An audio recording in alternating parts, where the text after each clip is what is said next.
من اگرچه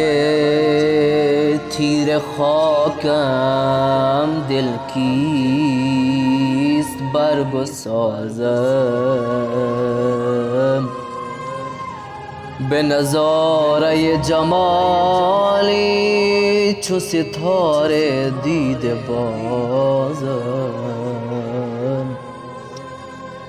به هوای زخم تو همه ناله خاموشم تو با این گمان که شاید ز نوا فتاده سازم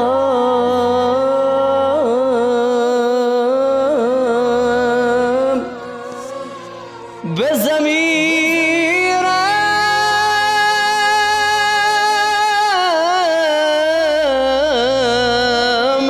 آنچنان کن که ز شعله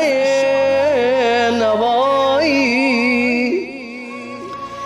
دل خاکیان فروزم دل نورانیان گدازم تب و تاب فطرت ما ز نیازمندی ما تو خدایی بی نیازی نرسی به سوز و سازم به کسی عیان نکردم